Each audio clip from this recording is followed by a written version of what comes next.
Boca volvió a perder. Y la realidad es que no es casualidad que haya perdido de esta manera. Y sobre todo con momentos en los cuales Vélez gozó de irle ganando a Boca. Porque si hacemos un paralelismo con lo que fue el partido de Estudiantes, Boca otra vez vuelve a ser un equipo sin ideas, sin reacción y sobre todo que agradece no haber terminado siendo goleado. Porque la realidad es que hoy el partido contra Vélez daba como para que Boca termine siendo goleado 4-0, 5-0.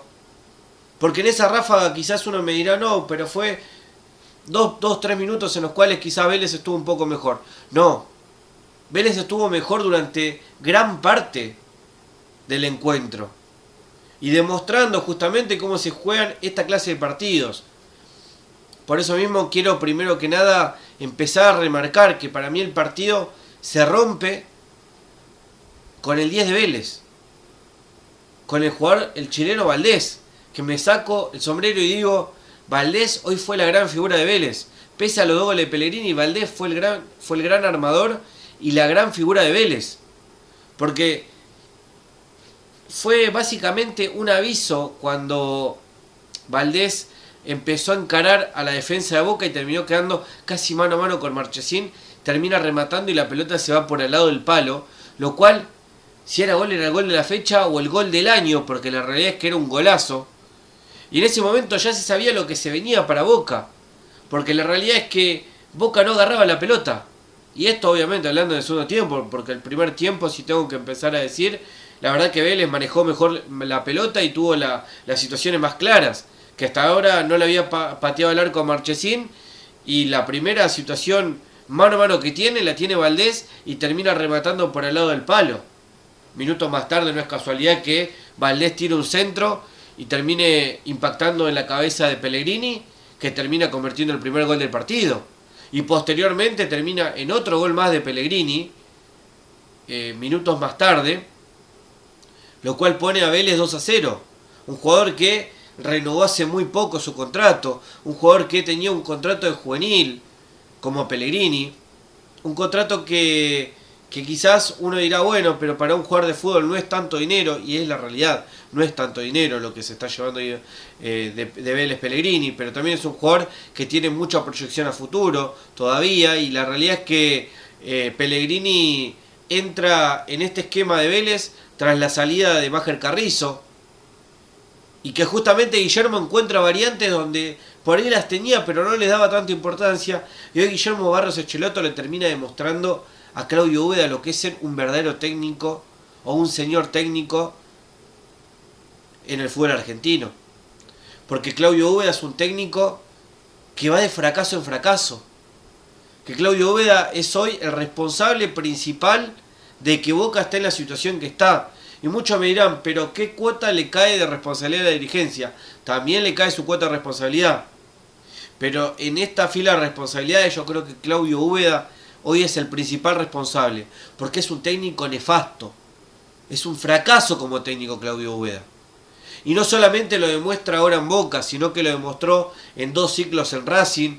Creo que en Huracán también llegó a dirigir y no le fue tampoco bien. Después dirigió también la selección sub-20, donde con un equipazo nunca llegó ni siquiera a superar la fase de grupos de un mundial. Donde Claudio Úbeda también nunca ha dado la talla cuando le ha tocado reemplazar quizás al DT que estaba ocupando el cargo de primer director técnico, y ya sea como un interinato nunca dio la talla, que tuvo la suerte de encontrarse con Miguel Ángel Russo, que lo apadrinó y lo hizo justamente recorrer un camino en Rosario Central y luego en San Lorenzo, que San Lorenzo ganaba y Rosario Central también, gracias a Miguel Ángel Russo, no gracias a Claudio Úbeda. Porque si Claudio Úbeda hubiera sido tan fantástico y tan maravilloso a la hora de llevar adelante un equipo o un cuerpo técnico, hoy Boca estaría puntero invicto y el año pasado hubiera terminado siendo campeón. Y la realidad es que Boca está muy lejos de eso, al menos hoy. Porque ya vamos a hablar de los jugadores que están lejos de poder darle a Boca lo que es justamente otro título. Por otro lado, tengo para decir también que haciendo justamente el paralelismo con Estudiantes de La Plata, este Boca sin ideas, sin plan de juego, un Boca que parece que le da lo mismo a los jugadores si ganar o perder. Yo veo que hay un solo jugador que hoy estuvo sacando obviamente a los juveniles. Creo que de los experimentados hubo un solo jugador hoy que quería ganar el partido, que era Paredes. El resto les daba todo igual. Merentiel enojándose saliendo de la cancha y es un jugador que hoy no estuvo a la altura, que viene una lesión. Y la realidad es que hoy los únicos que se salvan son los pibes. Zufiaurre, Aranda, Gentili, Gelini, perdón, no Gentili, Gelini. Y la realidad es que son juveniles que no llegan, creo que ni a 5 partidos en primera, y demuestran más que los experimentados que juegan.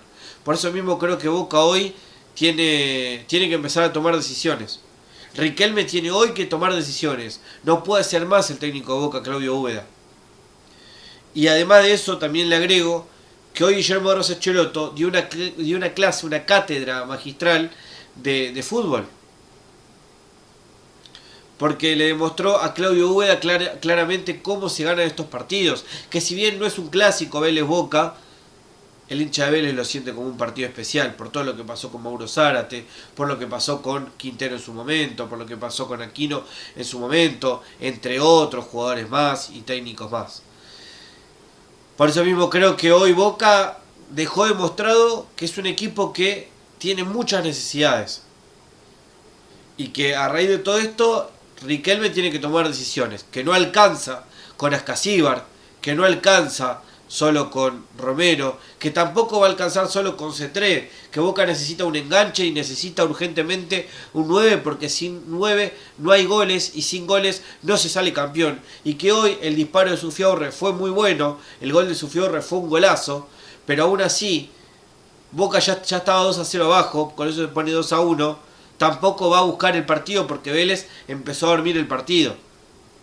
Y en otra época eso no pasaba, porque quizás uno está acostumbrado al Boca de los 2000, al Boca de inicio de siglo, que justamente cuando le tocaba pisar la cancha de Vélez o jugar un partido similar, Boca se reponía con los que ingresaban desde el banco de los suplentes, y casualmente en ese momento tenía un técnico como la gente, que era Carlos Bianchi, que luego fue el Coco Basile, que luego fue justamente Miguel Ángel Russo, y podría seguir nombrando, pero son técnicos que estuvieron a la altura. Y hoy Boca ni siquiera tiene un técnico que los jugadores le crean, y tampoco tiene jugadores que puedan llegar a marcar la diferencia en este Boca, al menos en el banco de los suplentes. Y acá es cuando yo quiero empezar a hablar de los jugadores, porque la realidad es que Marchesín no te salva nunca. Lo llamás 20 veces a que ataje una pelota y las 20 veces la va a buscar adentro del arco, porque no te salva nunca, y es un arquero que tiene un fin de ciclo hace rato. Marchesín fue un error que llegue a Boca. Marchesín no puede continuar en Boca. Si no lo ponen en un trueque para cederlo a otro equipo y traer un arquero, al menos véndalo. Y que justamente el dinero se utilice en comprar un arquero de jerarquía, porque Boca necesita un arquero de jerarquía y de calidad, como tuvo en su momento a Oscar Córdoba, al Pato Montansieri, a Caranta, a arqueros campeones. En este caso Boca no lo tiene.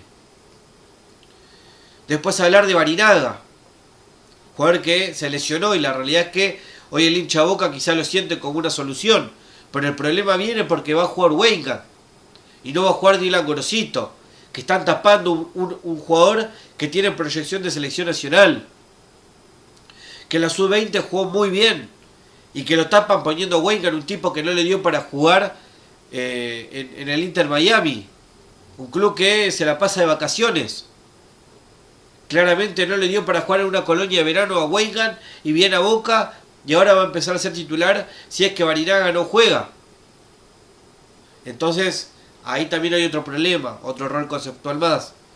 Después, Di Lolo juega solamente porque en Boca no hay otro jugador para que ocupe ese lugar, porque el técnico no lo quiere a Pellegrino 2 y otro 2 Boca no tiene hoy por hoy. Entonces juega Di Lolo. Por otro lado, hablar de Ayrton Costa, un jugador normalito. Y ya decirle normalito me parece que es demasiado también, porque ni siquiera normalito es a la hora de jugar. Creo que es un jugador pésimo Ayrton Costa, que te lo vendieron tanto a él como a Di Lolo, todo el periodismo y varios hinchas de Boca que decían, no, Ayrton Costa va a ir al Mundial. Barinaga también decían que podía ir al Mundial en lugar de Montiel.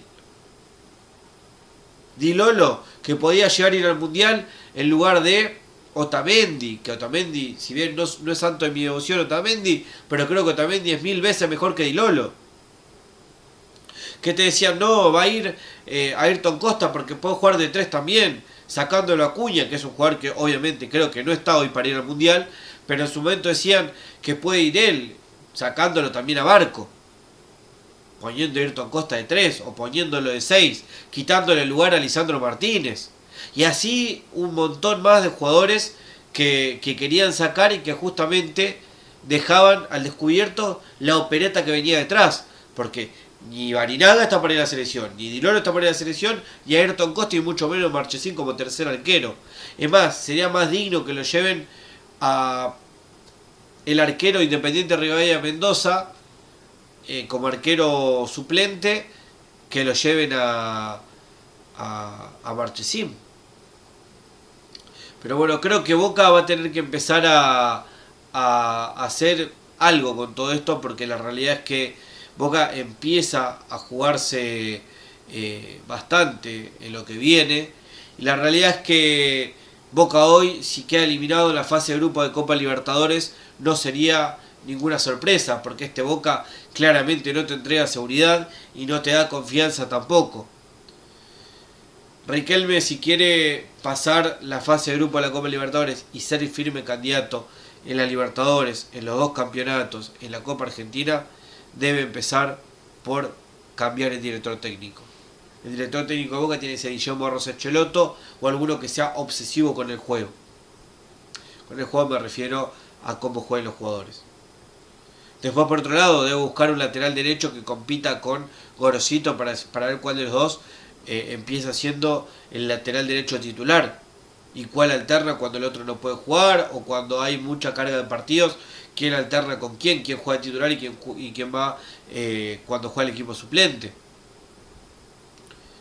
Como ya lo dije, el arquero, el 4, tiene que buscar un 2, Boca, urgentemente, y de 6 tiene que empezar a jugar Pellegrino, no puedo jugar más Ayrton Costa. Y por último tengo para decir que la realidad es que si Riquelme quiere el año que viene presentar selecciones y ganar las elecciones, bueno, este es el mercado de pases, Román, que tenés que desembolsar la guita para ver hasta dónde llega Boca en la Libertadores y en los torneos que juegue. Porque si no, el año que viene va a estar muy complicado para que pueda reelegir como presidente. Si en Boca no se ganan títulos, es muy complicado que la gente te vote. Si no, preguntarle a Meal, que ganó recién cuando se estaba yendo y ese último día termina asumiendo a Giannissi como presidente de Boca. Así que Boca perdió y la realidad es que no le veo un futuro claro a este equipo. Y sobre todo con Claudio Úbeda de técnico, que para mí es uno de los peores técnicos que vi en mi vida, y que justamente hay jugadores que no pueden seguir en Boca. Caso de Zenón también lo mismo. Milton Jiménez, que ahora va a volver y le va a sacar el puesto a alguno de los chicos que jugaron de titular. Gelini, Sufiado, Reguaranda va a tener que ir al banco. Y va a jugar Milton Jiménez con Merentiel y Ceballos. Que Ceballos también tiene quizás para un par de fechas todavía de lesión. Pero la realidad es que Ceballos está bien que juegue cuando está bien desde lo físico. Y ahora si no va a tener que jugar con un pibe y Jiménez y Merentiel. La realidad es que no le veo buen futuro a Boca con ese equipo. Pero bueno, como siempre les digo, la realidad es que Boca necesita cambios urgentes y bueno, esperemos a ver qué decisión toma su dirigencia. Y por otro lado, empezar a remarcar que se vienen momentos complicados en Boca, así que bueno, estaremos siguiendo cómo siga el transcurso de tanto de Boca, de River en este torneo. Esta semana hay fecha entre semana y bueno, si no nos vemos directamente en los partidos, en la reacción de los partidos, nos veremos seguramente en algún informe que haremos esta semana.